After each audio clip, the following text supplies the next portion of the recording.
Hai semuanya, gimana kabarnya? Semoga kalian semua sehat selalu ya.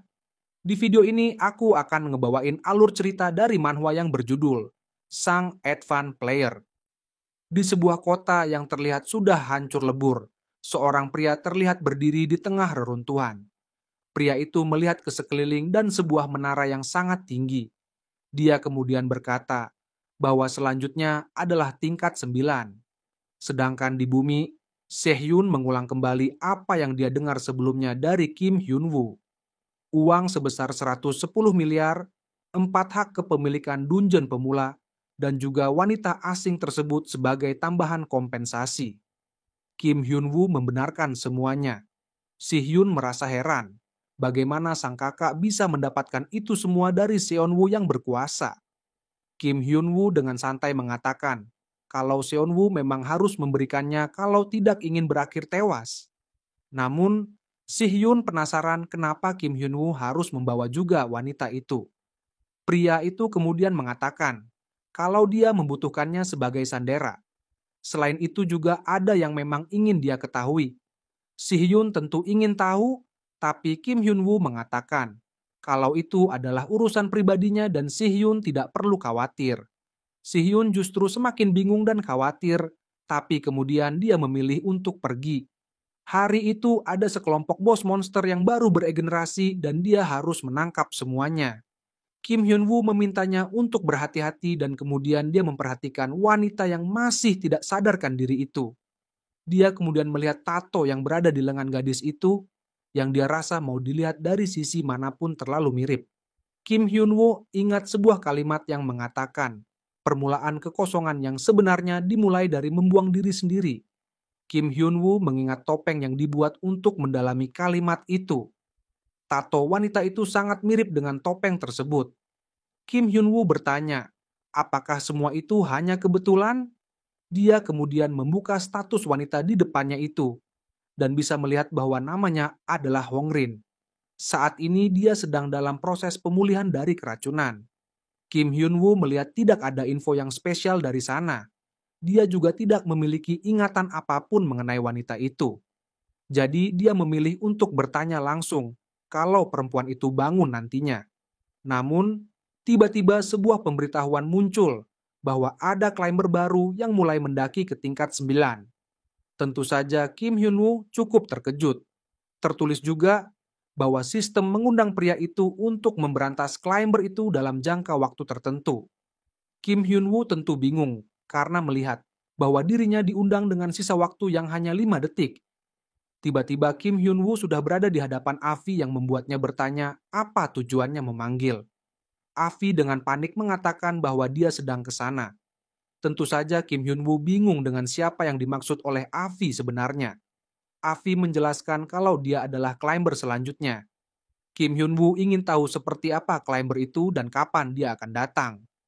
Avi kemudian menunjukkan layar pemberitahuan yang sama persis dengan apa yang Kim Hyun-woo lihat sebelumnya. Tentu Kim Hyun-woo menjadi sangat marah dan memukul kepala wanita itu. Dia yakin kalau Avi tidak bisa memberinya informasi lebih dari apa yang ada di layar pemberitahuan tersebut. Avi sambil menangis kesakitan mengingatkan bahwa berkali-kali dia sudah mengatakan tidak bisa berbuat apa-apa karena status Kim Hyun-woo sendirilah yang rendah.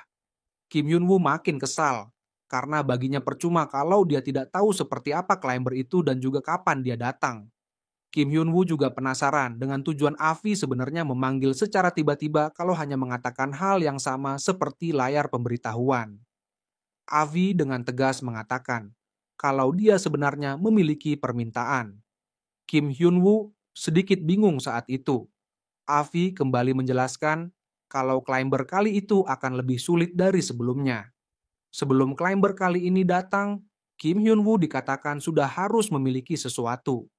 Kim Hyun-woo tentu ingin tahu apa itu, dan Avi menyebutkan bahwa Kim Hyun-woo secepat mungkin harus memiliki ilmu sihir karena kalau tidak situasi bisa jadi sangat berbahaya. Kim Hyun-woo kemudian memastikan apakah climber yang berbahaya itu berasal dari kelas atas.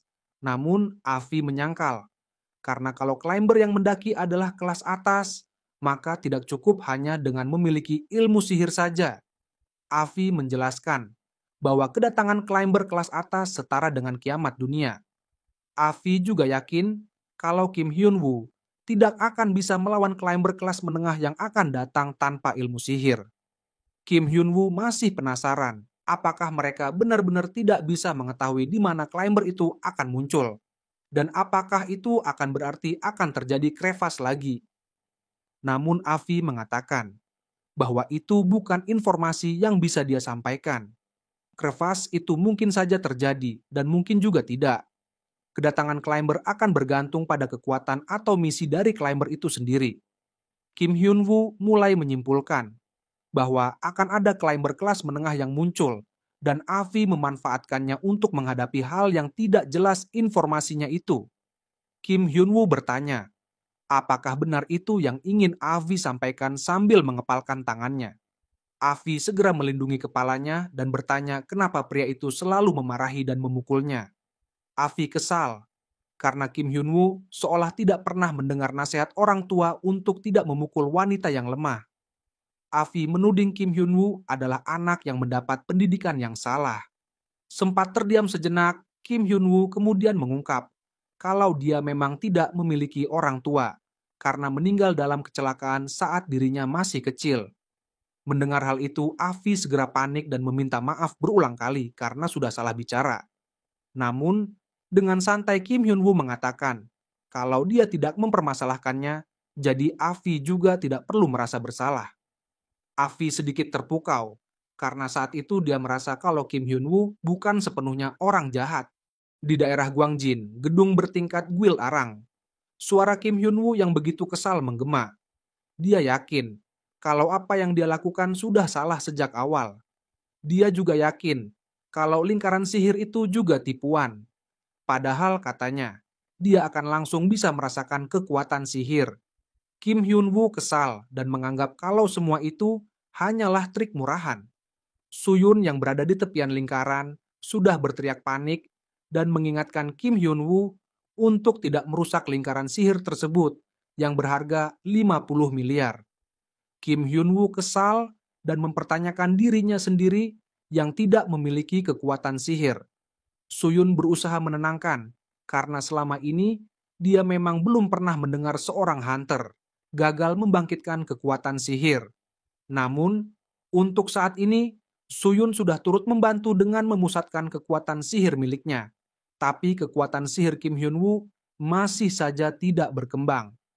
Suyun belum pernah melihat hal seperti itu. Kim Hyun Woo jadi kesal karena Suyun seolah memberinya harapan palsu antara iya atau tidak. Tidak lama kemudian, Si Hyun datang dan bertanya, kenapa mereka berdua terlihat murung?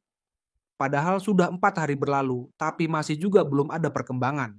Kim Hyun Woo tentu kesal karena merasa Si Hyun datang hanya untuk mengejeknya. Si Hyun menyangkal dan mengatakan bahwa dia datang untuk membawakannya surat. Suyun terkejut melihat surat tersebut yang ternyata adalah surat permohonan pembentukan guild. Gadis itu bertanya kapan Kim Hyun Woo membuat permohonan tersebut.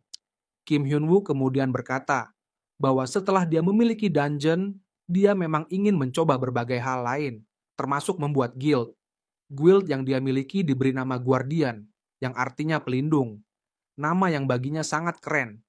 Walau bagi Suyun dan Si-hyun, nama tersebut terkesan tidak cocok. Kim Hyun Woo kemudian bertanya, apakah perempuan yang dia bawa sebelumnya sudah bangun? Si-hyun mengatakan kalau wanita itu masih tidur. Kim Hyun Woo justru curiga kalau otak wanita itu sudah mati. Namun Si-hyun segera menyangkal karena perawat sebelumnya mengatakan kalau dia hanya syok saja. Kim Hyun Woo pasrah dan bertekad untuk menunggu sementara waktu. Kim Hyun Woo tiba-tiba berteriak, dia merasa frustasi karena sudah berusaha mati-matian setiap hari untuk mempelajari sihir, tapi dia belum mampu juga membangkitkan sihir. Masalahnya adalah dia tidak mengetahui seperti apa rasanya sihir. Suyun kemudian memberi saran agar mereka mencari seseorang yang bisa melakukan penerobosan sihir. Si-hyun segera memastikan apakah yang Suyun maksud adalah Yatsumi Nakagawa. Dan gadis itu mengangguk, membenarkan. Kim Hyun Woo tentu penasaran. Dengan apa? Yang dimaksud penerobosan sihir?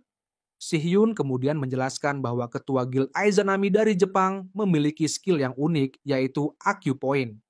Dia bisa menaikkan level sihir menggunakan energi kontrolnya pada hunter yang kurang bisa menggunakan ilmu sihir mereka. Kim Hyun-woo tentu senang mendengar ada cara yang sangat mudah seperti itu. Dia segera menggali informasi lewat ponsel dan kemudian dia menyadari harus pergi ke Jepang untuk menemui wanita itu. Si-hyun membenarkan dan Kim Hyun-woo merasa hal itu terlalu merepotkan. Ketika Kim Hyun-woo kembali duduk, tanpa sengaja, tangannya mengenai lingkaran sihir, hingga terhapus sedikit. Suyun menjadi sangat marah hingga mengeluarkan kekuatan sihirnya. Kim Hyun-woo segera berusaha menenangkannya, sambil berkata, kalau dia akan memperbaikinya dengan uang yang dimiliki. Sedangkan Si-hyun juga ikut terseret hingga dia bertanya, apakah kesalahannya? Karena sang kakaklah yang merusak lingkaran sihir itu. Sedangkan di Jepang, tepatnya di Tokyo, daerah Suginami, di depan labirin tingkat menengah, keributan terjadi dengan suara minta tolong dari seorang anak yang memanggil ibunya. Nakagawa terlihat sedang berdiri di sana, dan terdengar suara yang memanggilnya untuk meminta tolong. Nakagawa terlihat sedang menghadapi serangan monster. Dia meminta semua orang untuk menghindar, karena serangan kembali datang. Para anggota tentu saja terkejut. Nakagawa terlihat menyerang sebuah benda yang mengarah pada mereka. Setelah itu, dia melihat beberapa tubuh bergelimpangan. Dia kesal melihat manusia-manusia yang dianggapnya bodoh itu. Hingga tiba-tiba, langkah kaki mendekat. Nakagawa mendongak dan melihat sesosok pria dengan sebilah pedang. Dengan gemetar wanita itu bertanya, siapakah pria itu sebetulnya? Pria itu kemudian berkata, karena Nakagawa beruntung bisa menghindari tebasap pedangnya, maka dia akan menjawab, sebutan apa yang selama ini disematkan padanya. Semua orang memanggilnya dengan berbagai macam sebutan. Ada yang memanggilnya dengan sebutan climber.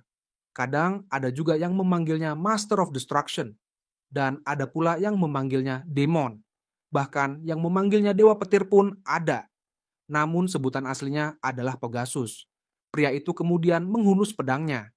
Di lain sisi layar pemberitahuan muncul dan mengatakan kalau climber baru akhirnya tiba di Jepang, Tokyo, Suginami. Kim Hyun-woo tentu saja terkejut melihat climber itu sudah berada di Jepang. Dia segera meminta Si-hyun untuk mengantarnya cepat. Si-hyun mengantar Kim Hyun-woo dengan mobil. Di dalamnya, Kim Hyun-woo mencari tahu tentang keberadaan climber tersebut yang ternyata sudah diketahui banyak orang. Masalahnya dia masih belum membangkitkan sihir, jadi dia cukup khawatir. Si-hyun kemudian bicara bahwa dia tahu sang kakak adalah orang yang spontan, tapi dia sangat ingin tahu kenapa Kim Hyun-woo mendadak mengajaknya ke Jepang. Padahal sebelumnya dia mengatakan kalau membangkitkan ilmu sihir adalah tindakan yang merepotkan. Kim Hyun-woo mengatakan kalau dia memiliki urusan lain, jadi dia akan sekaligus melakukannya. Si-hyun kemudian bertanya, apakah Kim Hyun-woo memiliki paspor? Tentu Kim Hyun-woo bingung karena dia tidak memilikinya. Walau di dalam hatinya dia tahu harus mengalahkan climber itu. Di dalam ruang rapat asosiasi hunter Jepang, seorang pria tampak bertanya pada Nakagawa, bagaimana dia masih bisa hidup? Padahal sebelumnya dia dengar dari berita kalau perempuan itu tewas setelah bertarung dengan Pegasus kemarin. Nakagawa menjelaskan bahwa dia berhasil selamat berkat artefak. Pria itu kemudian bertanya, apakah Pegasus memang sekuat itu? Dan wanita itu membenarkan. Pria itu kemudian berkata bahwa berita kematian Nakagawa sebagai hunter kelas S atas sudah tersebar ke seluruh dunia, membuat tidak ada hunter yang mau membantu mereka. Itu berarti mereka sudah tamat, karena kalau Nakagawa saja tidak mampu melawannya, maka mereka yang tersisa dengan level yang tidak berbeda jauh dengannya juga dipastikan akan berakhir sama. Relawan pun juga sudah tidak ada. Para hunter yang dikerahkan juga sudah tidak berdaya. Jumlah korban jiwa sudah tidak bisa dibayangkan. Mereka tidak bisa melakukan apapun dan hanya diam saja melihat semua itu terjadi. Namun, mereka tiba-tiba melihat sesuatu di layar, yaitu kedatangan pria misterius yang tidak lain adalah Kim Hyun-woo. Di luar ruangan, Kim Hyun-woo terlihat penuh percaya diri mendekati Pegasus. Mereka saling tatap beberapa saat hingga Kim Hyun-woo menggunakan status authority untuk melihat Pegasus lebih jauh. Namun, sistem mengatakan bahwa statusnya tidak dapat diketahui. Kim Hyun-woo jadi penasaran apakah skill tersebut memang tidak bisa digunakan untuk climber. Namun, dia memperhatikan Pegasus dan dengan santainya berkata bahwa konsep climber kali itu adalah drama sejarah dari Asia. Kim Hyun-woo bertanya, siapa pria itu? Tapi yang dia dapatkan hanya sabetan pedang. Tentunya Kim Hyun-woo dengan lihai menghindar. Dia menghilang dalam serangan dan muncul tepat di belakang Pegasus, bersiap untuk memberikan bogem mentah yang diketahui segera oleh musuhnya. Pegasus bisa menghalau serangan tersebut dengan mudah. Kim Hyun-woo kemudian meminta pria itu untuk berhenti mengayunkan pedang dan mulai menjawab pertanyaannya. Pegasus akan menjawabnya, karena Kim Hyun-woo sudah berhasil menghindari tebasan pedangnya sebelumnya. Dia kemudian memperkenalkan diri sebagai Pegasus dan kembali mengayunkan pedang. Kekuatan sihir yang muncul dari ayunan pedang itulah yang membuat Kim Hyun-woo tersungkur. Kim Hyun-woo melihat bagaimana Pegasus ternyata cukup gesit, walau serangannya masih bisa dihindari. Walau sekilas terlihat seperti satu tebasan, tapi sebenarnya itu beberapa tebasan yang digerakkan bersamaan. Kalau sampai terkena, Kim Hyun-woo tahu dia akan terpotong menjadi beberapa bagian. Kim Hyun-woo mulai berlari mendekat karena dia sadar bahwa agar Pegasus tidak bisa mengayunkan pedangnya, maka dia harus bertarung dalam jarak dekat yang akan menguntungkannya. Pertarungan kembali terjadi dan Kim Hyun-woo memberikan pukulan di tubuh Pegasus hingga membuatnya jatuh tersungkur. Namun Kim Hyun-woo dengan cepat menyerangnya lagi karena dia sadar tidak bisa memberi Pegasus celah. Pegasus bangkit sambil tersenyum karena kini dia bisa mendapat lawan yang menakjubkan. Dia penasaran tentang siapa sosok hunter itu. Padahal di lantai terakhir ataupun di lantai sebelumnya belum ada orang yang bisa melawannya. Kembali di kantor asosiasi, Si-hyun khawatir saat mengetahui bahwa di negara tersebut juga sedang dilanda crevasse. Nakagawa membenarkan dan dia juga mengaku masih menunggu bantuan datang. Dia sendiri juga tidak menyangka situasi mendadak akan menjadi demikian. Mereka tidak tahu caranya menahan kekuatan Pegasus itu. Si-hyun mengingat bahwa sebelumnya setelah turun dari pesawat dia langsung berlari tanpa mengatakan apapun. Si-hyun penasaran kenapa sekarang Kim Hyun-woo sudah berdiri menghadap Pegasus. Dia mendadak yakin kalau sang kakak sudah tahu dari awal kapan crevasse akan muncul. Kembali di area pertempuran Kim Hyun-woo dan Pegasus, di mana serangan demi serangan terus dilancarkan. Pegasus terus menyerang dan Kim Hyun-woo terus menghindar. Kim Hyun-woo bertanya, apakah itu juga skill gila-gilaan Pegasus? Pegasus tidak mengira bahwa kekuatannya bisa dilihat dengan menggunakan skill Kim Hyun-woo. Dia akan melancarkan serangan dengan tubuh yang diselimuti oleh thunder spiritual.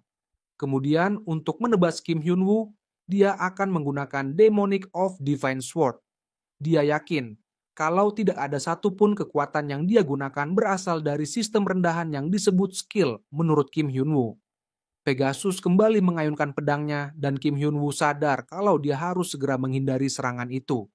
Dia ragu apakah harus mundur, karena kalau dia melakukannya, akan ada jarak antara mereka berdua. Akhirnya, Kim Hyun-woo justru mencengkam pakaian Pegasus dan kemudian menyundul kepala pria itu cukup keras, membuat sang lawan kesakitan. Pegasus kesakitan sambil memegang wajahnya setelah Kim Hyun-woo berhasil menyundulnya. Saat itulah dia menggunakan pukulan penghancur pada Pegasus yang menimbulkan ledakan cahaya cukup besar. Kim Hyun-woo penasaran apakah serangannya barusan mempan. Namun rupanya Pegasus kembali berdiri tegap, membuat Kim Hyun-woo terkejut. Pegasus kemudian sekali lagi bicara bahwa Kim Hyun-woo memang luar biasa, tapi bukan berarti dia hebat. Sejak pertama kali menjadi climber, Pegasus tidak pernah seperti itu. Namun saat ini dia menggunakan semua kekuatannya. Sebuah lubang hitam besar dengan kekuatan petir muncul di belakang Pegasus dan dia mendapat tambahan kekuatannya dari sana. Pria itu bersiap menyerang, dan Kim Hyun-woo panik karena dia sadar harus selalu berada di dekat pria itu. Sedangkan Pegasus mengingatkan bahwa itu adalah alasan kenapa dirinya disebut sebagai Dewa Petir dan juga Pegasus. Dia kemudian menggunakan jurus Divine Sword of Thunder Punishment yang begitu besar. Di dalam kantor asosiasi, Si-hyun melihat sendiri bahwa Pegasus adalah monster yang mengerikan. Segala sesuatu yang ditebas pedangnya langsung lenyap. Di lain sisi, Pegasus cukup kagum dengan Kim Hyun-woo, yang ternyata masih sanggup menghindari serangannya dengan matanya. Saat dia mengayunkan pedang, Kim Hyun-woo bisa menarik jubahnya dan menahan tubuhnya. Namun, tetap saja Kim Hyun-woo tidak bisa terus-terusan menghindari serangannya. Di lain sisi, Kim Hyun-woo bisa merasakan sambaran petir itu mengaliri seluruh tubuhnya. Pria itu merasa sangat kesakitan. Tapi siapa sangka, layar pemberitahuan muncul. Kim Hyun-woo dikatakan telah membangkitkan sihir, dan kini dia berada di level awal E. Sihir eksternal memasuki tubuhnya dengan paksa, sehingga membangkitkan tingkatan sihir. Kim Hyun-woo masih mencoba mencerna semuanya. Sedangkan Pegasus ingin tahu apakah keberuntungan itu masih ada untuk kedua kalinya. Kim Hyun-woo justru merasa mulai bersemangat. Dia merasakan tubuhnya terasa luar biasa. Kekuatan seperti itu bukan skill dari sistem, tapi teknik yang dia buat sendiri.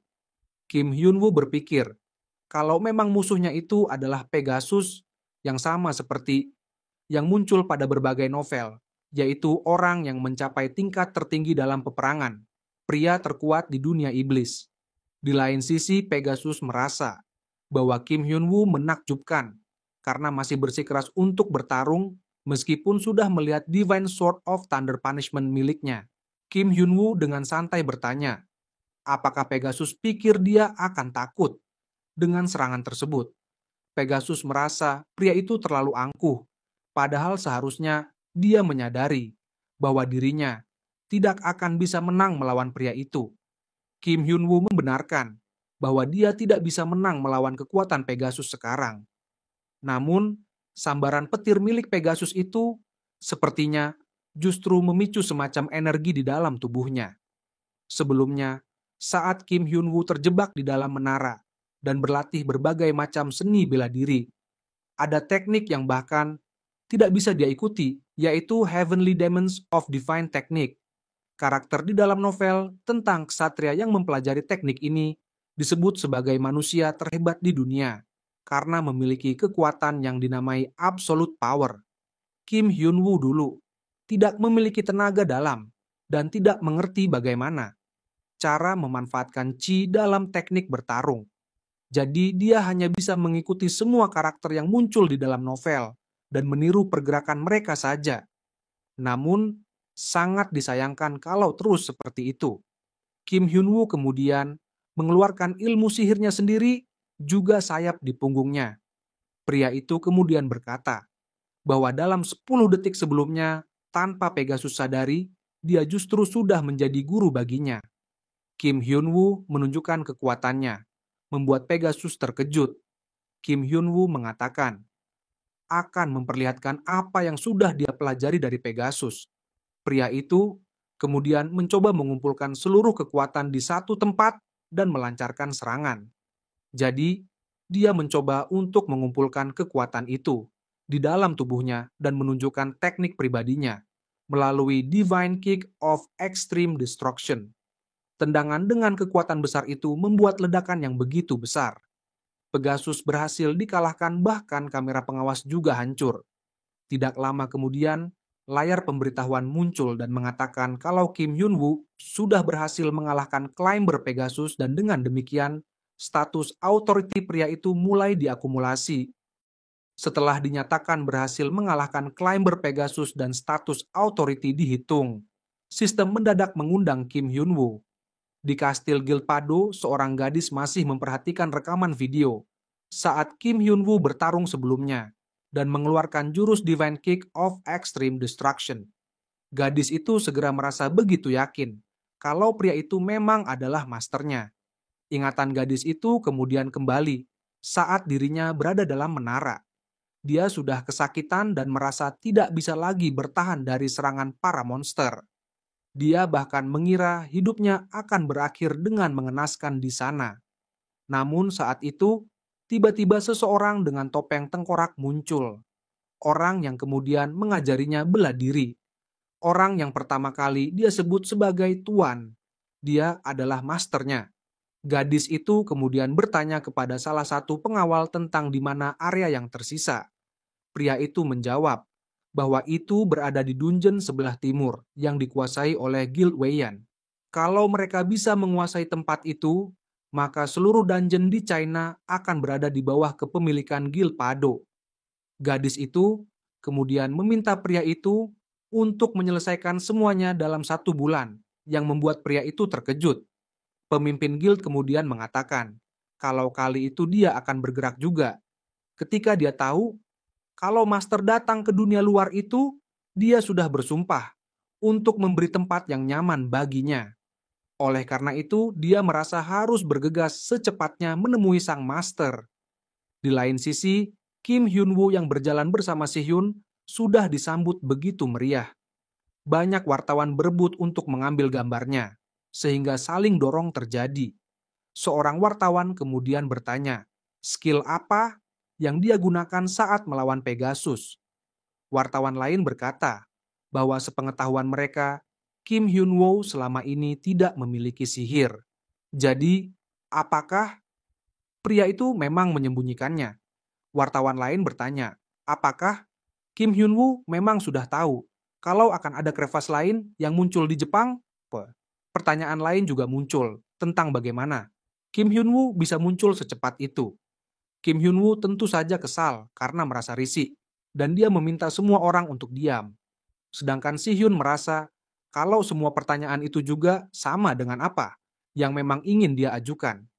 Kim Hyun-woo dengan santai kemudian berkata bahwa bila ada yang ingin ditanyakan, mereka harus bertanya pada Si-hyun yang ada di sampingnya itu. Hal itu tentu membuat Si-hyun kebingungan, tapi semua wartawan lebih dulu menghampirinya. Kesempatan itu digunakan Kim Hyun-woo untuk kabur, membuat Si-hyun kerepotan dan juga kesal. Sedangkan Kim Hyun-woo akhirnya tiba di rumah dan merasa kalau situasi saat ini semakin merepotkan. Dia yakin Si-hyun pasti bisa menanganinya dengan baik. Namun, Kim Hyun-woo kembali terkejut ketika gadis yang dibawanya itu ternyata telah sadar. Gadis itu menunduk sebagai ucapan terima kasih karena Kim Hyun-woo sudah menjadi penyelamat baginya. Kim Hyun-woo tahu kalau wanita yang dia selamatkan dari Guild Ares itu bernama Hongrin. Dan dia adalah eksekutif dari Guild Pado. Dia tertangkap ketika Guild Ares berusaha merebut dungeon mereka. Akhirnya disiksa, namun bukan hal itu yang ingin dia ketahui sebenarnya. Kim Hyun-woo bertanya, tato apa yang ada di tangan wanita itu? Hongrin kemudian menjelaskan kalau tato itu melambangkan seorang eksekutif Guild Pado. Ketua Guild itu berkata kalau tato itu adalah tanda bahwa kita semua ada di bawah surgawi. Kim Hyun-woo tentu bingung, surgawi apa yang dimaksud? Hongrin menambahkan kalau ketua sendiri yang mengukir tato tersebut. Hongrin ingat saat sang ketua membuat tato itu dan berkata bahwa tidak boleh ada orang lain yang berada di atasmu kecuali satu orang surgawi. Selain orang itu, semuanya ada di bawahmu. Namun, Kim Hyun-woo mendadak menggebrak meja dan meminta Hongrin untuk berhenti bicara. Wanita itu tentu bingung dan bertanya, apakah dia melakukan kesalahan? Namun, Kim Hyun-woo segera menyangkal. Di dalam hatinya, dia menyadari bahwa yang salah adalah sesuatu yang dilakukan dirinya di masa lalu. Dia mengumpati dirinya sendiri dan bertanya, kenapa malah jadi begini? Omong kosong di dalam menara. Yang paling ingin dia lupakan justru keluar dari mulut Hongrin. Sebelumnya, saat Kim Hyun-woo berada di dalam menara dan saat dirinya berpikir bisa keluar dari sana bila mendapat pencerahan dari seni bela diri. Dia sebetulnya sangat menderita, seperti seorang remaja yang sedang menjalani puber yang parah. Akhirnya, dia jadi percaya dan mengikuti semua kata-kata yang muncul di web novel dan anime. Kim Hyun-woo jadi kesal dan penasaran tentang siapa yang sebenarnya menyebarkan masa lalunya yang gelap itu, bahkan hingga membuat tato seperti itu. Hingga Kim Hyun-woo mengingat tentang seorang anak di masa lalunya. Kim Hyun-woo sama sekali tidak mengira kalau orang yang dia selamatkan justru menjadi seorang ketua guild. Kim Hyun-woo kemudian berkata pada Hong Rin untuk menyampaikan pesan pada ketua guild Pado ketika dia kembali. Dia berpesan agar sang ketua guild tidak pernah mencari dirinya. Hong Rin akhirnya kembali ke Cina. Sedangkan beberapa hari kemudian, Kim Hyun-woo justru hadir sebagai bintang tamu dalam sebuah acara bernama All About Hunters yang dipandu oleh seorang pembawa acara bernama Hae-yung. Hae-yung memperkenalkan tamu mereka yang dia yakini sudah diketahui oleh semua orang. Tamu yang terus menjadi topik hangat yaitu Kim Hyun-woo. Hal itu membuat semua rekan-rekannya yang sedang berada di rumah begitu terkejut. Mereka heran, kenapa Kim Hyun-woo bisa muncul di acara TV itu. Si-yun menjelaskan bahwa sebelumnya sang kakak berkata, ada yang ingin dia katakan, dan dia sendiri juga tidak mengetahuinya. Apapun yang pria itu lakukan, sama sekali tidak ada hubungan dengannya. Su-yun bingung melihat sikap Si-hyun itu dan bertanya, apakah pria itu punya masalah? Sedangkan di lain sisi, Kim Hyun-woo mengatakan bahwa dia berada di sana untuk melakukan publikasi. Hae-yung bertanya, apa itu? Dan Kim Hyun-woo mengungkap kalau dia sudah membuat guild baru. Dia membuka perekrutan member guild. Jadi dia mempersilahkan siapapun untuk mendaftar. Hal itu membuat rekan-rekannya yang ada di rumah keheranan. Ketika pria itu akhirnya berada di rumah, mereka bertanya, apakah perlu perekrutan anggota disiarkan di TV seperti itu? Namun, siapa sangka? Ternyata begitu banyak orang berminat mendaftar setelah mengetahui bahwa guild itu miliknya. Melihat begitu banyak surat lamaran yang masuk, Si Hyun mengaku tidak akan membantu pria itu.